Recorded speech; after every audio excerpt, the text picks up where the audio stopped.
Hello, I'm Tripwire, and welcome back to my slow play of Dark Souls Remastered. Hope you've been enjoying them. In this episode, we are going to be going back on up, and we're going to tackle the Undead Parish. Now remember, we've rested the bonfire, so the enemies we killed along the way are all going to have respawned. Although I guess I didn't mention, certain enemies don't respawn. Certain special enemies don't respawn. That boar is a one-time kill. And that big old knight at the front of the chapel that I showed you, that's a one-time kill, but all regular enemies are going to respawn. So we'll get around behind him and do a backstab. When you're in a backstab or a post animation, you have iframes. As you saw right there, I didn't take any damage. Can do a running attack on him, and you see now we're one-hitting these guys. We're doing quite a bit more damage because we've actually upgraded our weapon. Very, very important that you come to the blacksmith and upgrade your weapons. On my first playthrough, I tackled this next boss, and it took me, it was like a huge problem. I don't even know how many attempts it was. It was crazy. And one of the reasons is because I didn't want to spend upgrade materials indiscriminately at the beginning. I was too afraid to spend them and waste them on a weapon that wasn't good, because I didn't know the game that well. And that fear kept me from upgrading any of my weapons, and then they were weak, and it was a struggle and a half. So don't do that. Upgrade your weapons. The Claymore is a great choice for a new player. So this guy notices us, and as you'll notice, there's an item back there, and we want that item. We want it. So his attacks are very, very slow. They're very telegraphed. You don't need to bother with dodging with this guy. I mean, I did there because he did a follow-up, but bait out an attack, wait for it to be done. He does it that follow-up combo, but his attacks are very slow. So wait for the attack and just stay at a safe range and punish it. He's guaranteed to drop a Titanite shard. So actually, I probably should have killed him before going to see Andre, but I didn't. So anyway, coming up here, grab this item. It's our second Firekeeper Soul. Again, remember that's going to help us upgrade our Estus's efficiency. So we're going to get it to +2 next time we pay a visit to the Bonfire Keeper.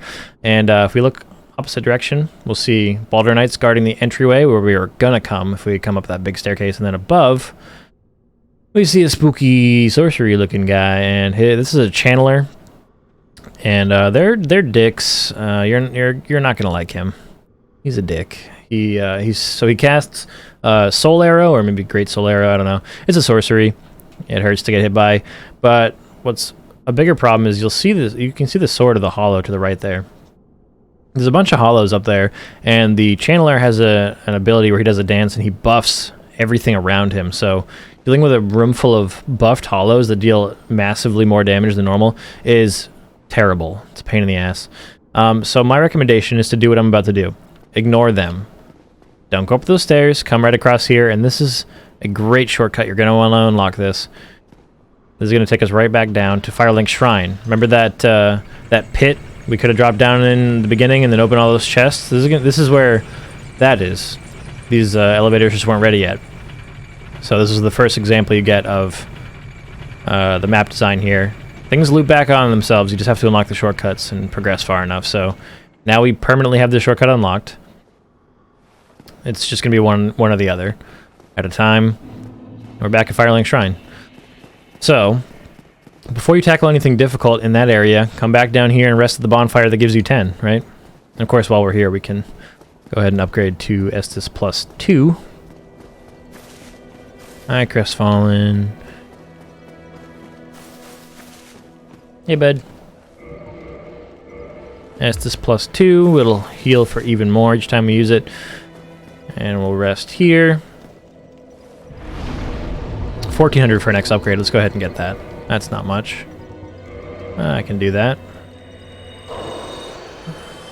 Alright, let's go ahead and level up. HP. Can always use more HP. Alright. So let's head back up and see what's in the Undead Parish. Fuck you, Petrus. Don't even look at me. Alright, so we'll take the shortcut back up. Don't have to worry about that big old knight. He was a one-time spawn, like I said, so he's not going to be there. But we will have to deal with the Baldur Knights, and we will have to deal with the Channeler, the Hollows, and all this other fun stuff.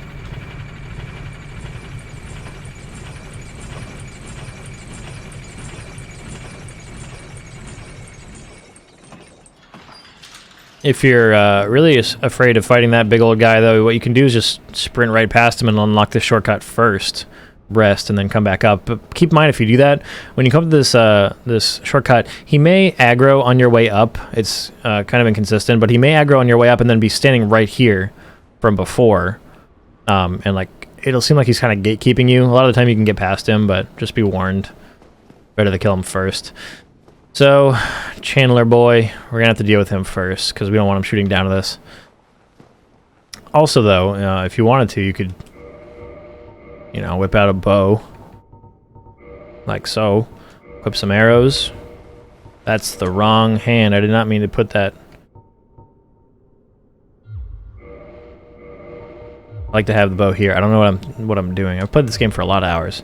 All right, so if you want to use a bow, swap to it, and then press R1, and that'll make it so that you're properly wielding it with both hands. And then if you press L1, you'll zoom. Hold R1 again. See, now he's retaliating by immediately shooting us with the soul arrow. And also, I accidentally aggroed the Balder Knight, who heard the sound. He must have heard the sound of the arrow making contact with the channeler. It's interesting. See, now we one-hit the Balder Knight, though.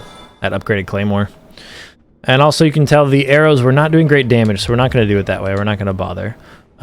He's aggroed now. But the way to get up there is with this staircase. Beware. There's a Balder Knight right here waiting for you. Our overhead swing attack is very good for this guy.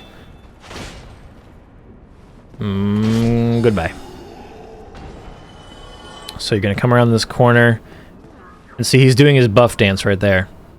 Sounds like that. It's got this blue glow, and now all those hollows are buffed, and they're going to deal a lot more damage. Careful, because he can soul arrow you through this window, but what I like to do is make sure he's not going to hit you, and then carefully kill these guys as they come through. Shit, we traded. Alright, well, he's complicating things by coming out front and center. We don't want to deal with that, but what I usually do is I kill the hollows as they come, and the hollow dying like that will stop the next hollow behind it from getting to you, because the dying hollow's hitbox is still going to be active for like a second.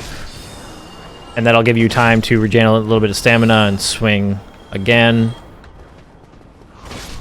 So you can just kind of funnel them, hit them one after the other, and get them stuck on the previous dying one's corpse before it loses its collision. So that was really smooth, actually. There's a lot of hollows, but we took them out pretty well. This guy is a dick, and he also buffs himself. You can see he's got this blue glow. Be careful, because he's going to deal a lot of damage with certain attacks. He's not very strong, though. He has a thrusting attack with the trident, which does a shit ton of damage. Be careful of that. Dodge sideways if you need to. But just be careful. So that way leads to the area boss, actually. But we're not doing that yet. We come around here, we got an item. Now there's soul item. And speaking of area bosses, remember I told you that humanity is a consumable item. It's a fragment of the Dark Soul. It's useful for reversing your hollowing, kindling bonfires, and various other things. But you actually can earn soft humanities, aka it'll just add it to the number in the upper left. As you clear through an area randomly, when you kill an enemy, you'll absorb some humanity from them, in addition to the souls. So sometimes you'll look up and be like, hey, I don't remember having humanity. You probably just killed some enemies and absorbed one humanity from one of them as it died. And the reason I connected this with the whole area boss thing is because as long as the area boss of the map you're in is alive, that's possible. After the area boss for that area has died, you're no longer going to be absorbing any humanities from the enemies of that map. Speaking of humanity, got one there. And as you can see, this door has seen better days. Any wooden looking things like this in this game could probably be broken, right? And up here is where you would use the mystery key if you didn't have the master key. Either one will unlock this. Oh, still human, are you? Then I am in luck. Could you help me? As you can see, I am stuck without recourse. So you might be suspicious of this guy. Let's talk to him again. Please, I have duties to fulfill, and I will reward you handsomely. Well, I am certain you stand to benefit. If you're suspicious of this guy, I applaud your intuition. He's not a very nice guy. However, it is in our best interest to free him.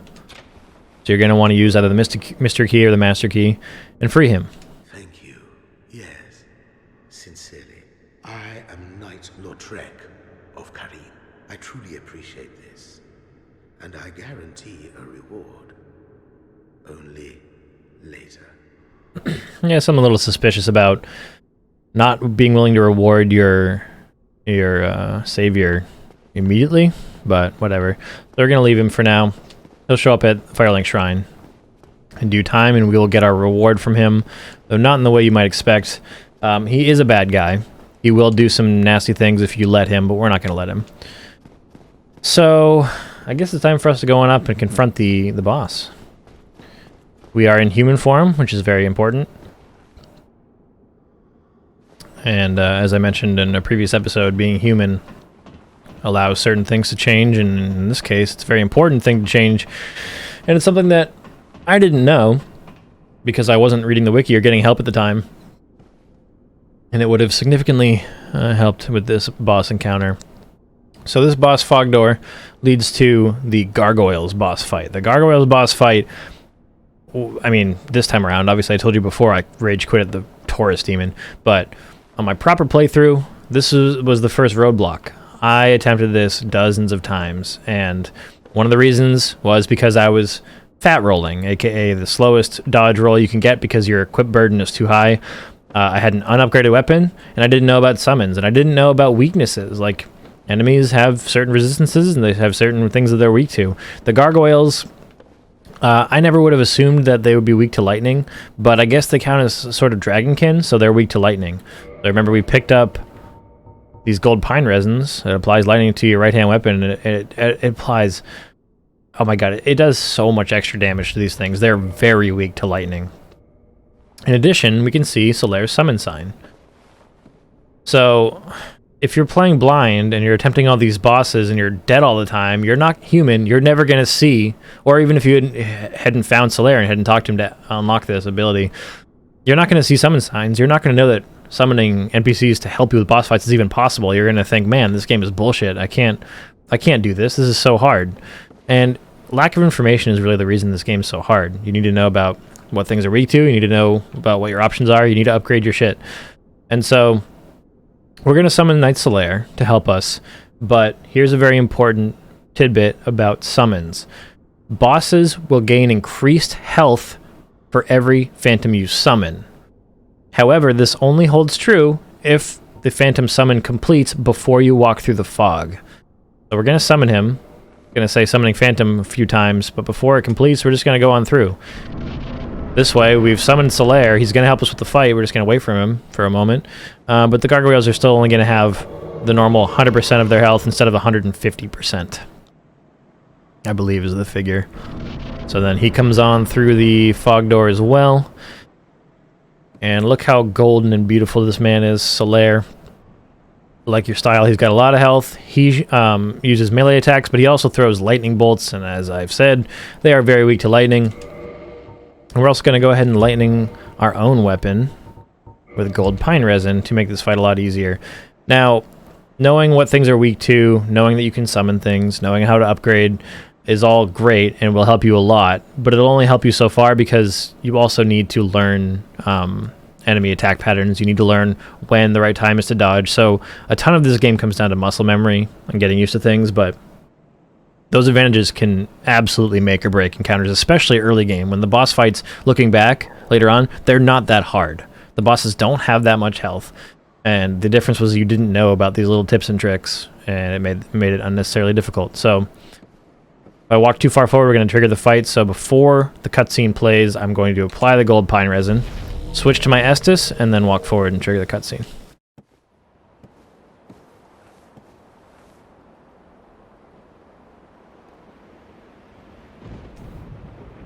The other nasty little thing about this boss fight is that I say gargoyles, plural, because you have to fight two of them. Right around half health on the first one, the second one comes out.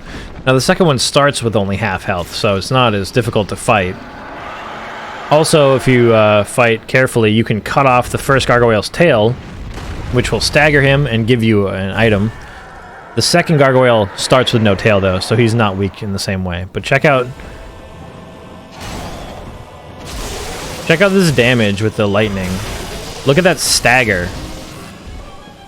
The first gargoyle is dead already with a +4, right? +4 claymore and a little bit of gold pine resin for the lightning damage. Look how easy that fight was. I got the gargoyle helm drop. Okay, cool. So we killed that boss. We got a twin humanities item, which is just 2. And a sunlight medal. The sunlight medal was awarded to us because we got through a boss fight while summoning Solaire, and Solaire survived the whole fight. He gives you a sunlight medal, which is an item used for the Sunlight Covenant, or Sunlight Warrior of Sunlight Covenant. So the only way to go from there is up this very long ladder. We also got 10,000 souls for killing that boss, which is nice. But yeah, I fought that boss, God, dozens and dozens of times. And then I finally asked for help or looked at the wiki or whatever, and it was like, these are weak to lightning, just use those things you picked up. And I killed it in one try, and I also summoned Solaire for the first time. I didn't know that was possible. And I didn't even feel accomplished because it felt so easy. So, knowledge is power in this game, for sure. But here we are. What do we have here but the first Bell of Awakening?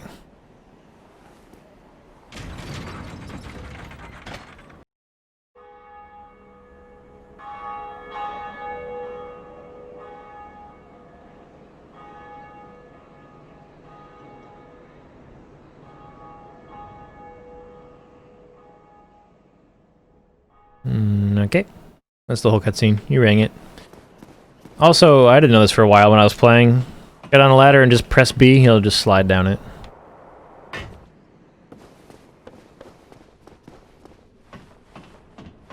Down we go. There's gonna be an NPC waiting for you here. Scared the shit out of me the first time. This is Oswald of Kareem. Greetings. I am Oswald of Kareem, the partner. Thou art a friend. For thee, a warm welcome. Cometh thou to confess, or to accuse? For indeed all sin is my domain. So this guy gives us a gesture that everybody seems to like. And he's a vendor. He sells purging stones, which is a very interesting item. Reduces curse buildup and breaks curse. Curse is a terrible status ailment to have in this game, so that's useful. This is also the cheapest vendor to buy them at, I believe. Excuse me. The indictment in Book of Guilty are about PvP invaders, guilty people who have invaded and killed you, whatever. Homeward Bones, you know what those do, they're very useful. He sells one miracle, Karmic Justice. Velka's Talisman, talismans are used to cast miracles. Then he sells some actually very useful rings. The Ring of Sacrifice, we've already got one, we got it for free. I wouldn't recommend buying that, but the Poison Bite and Blood Bite ring, they boost resistance to those respective things. One of the infamous bite rings commissioned by Sir Arstor of Kareem. Despite the dreadful rumors surrounding its creation, this ring is an unmistakable asset in its ability to help prevent bleeding, and then this one prevents poison. It won't make you immune to them, but your bar that appears when you're being attacked by a certain type of damage, where it builds up, the bar will be much longer. So it's a lot harder for you to get poisoned or make you bleed. There's also a Curse Bite ring that we'll access later in the game. So they're pretty pricey. But if you're struggling with an area where poison's a problem, you can come back and buy them. And this guy is also a useful NPC because he has this option called Request Absolution. You have not sinned. So your requesting absolution happens when... Thou art welcome anytime. I'm just going to let this play. It is only human to commit a sin. I just wanted you guys to hear his creepy laugh. So he's not a bad guy.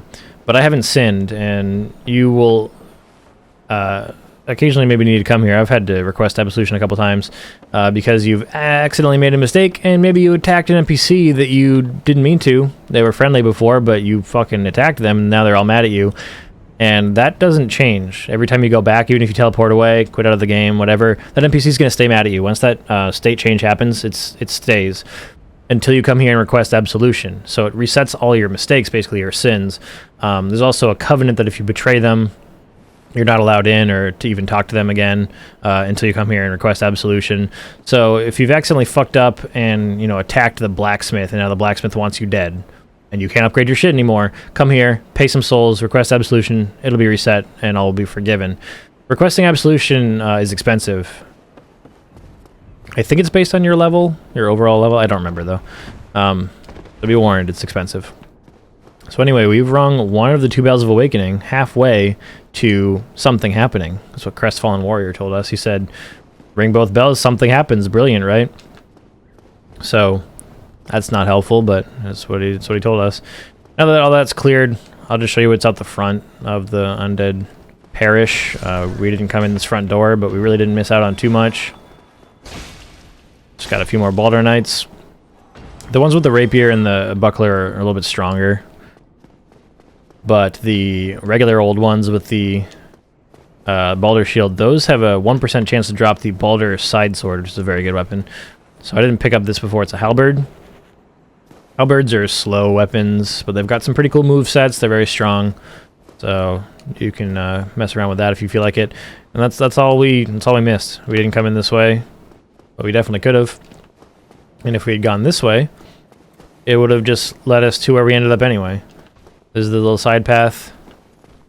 Oh geez, I heard him coming. I didn't think he had properly aggroed yet. Okay. I did a bad job there. I'm surprised this guy at the back aggroed already. We're gonna kill him. I missed again. So, this will loop back around to Andre. That's just like a little side path.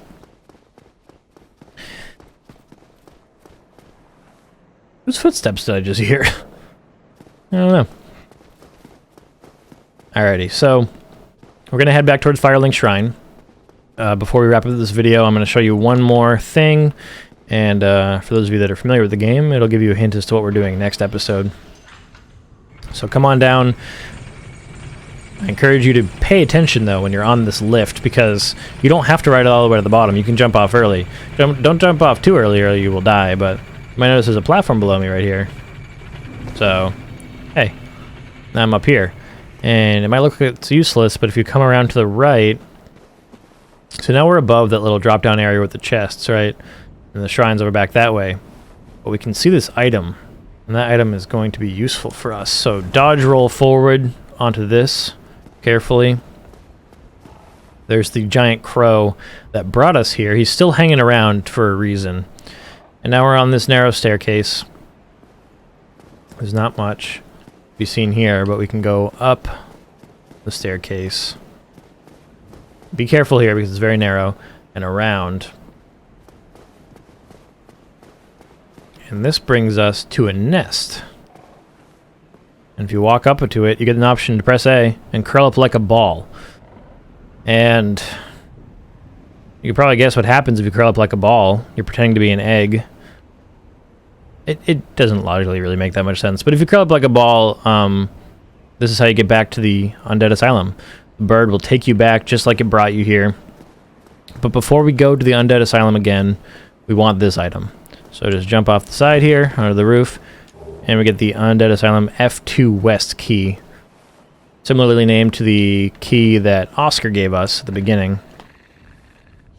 And that'll help us get a specific item that we're going to want. Also, you can hear snoring here right now. It should be more muffled, I feel like, considering it's coming from underneath that water and the stone that's holding up the water. But I used to think this was a glitch when I first started playing, but it's actually not. You're supposed to be able to hear that occasionally. That is the sound of an important NPC that will come up from below that water later on. Anyway, we've got a lot of souls now, so we might as well level up some. Let's get endurance, strength, dex. We'll get a point of faith. Actually, I don't know what the faith requirement is for some of those miracles I got. Let's put a point in HP and let me check those miracles real quick. Oh, I didn't buy any miracles yet. I just talked about how you could. Never mind. We'll do that. We'll mess with that later. But remember, I said the heal and homeward miracles are very useful. Maybe I won't buy them, but. And then I think I'm gonna hang on to the rest of my souls right now, and I'm going to upgrade the claymore one more time before we move on. So I'm gonna go run and upgrade it one more time. I'm not gonna make you watch the run. I'll just see you back for the next part of this series. Thanks so much for watching this one, and I will see you then.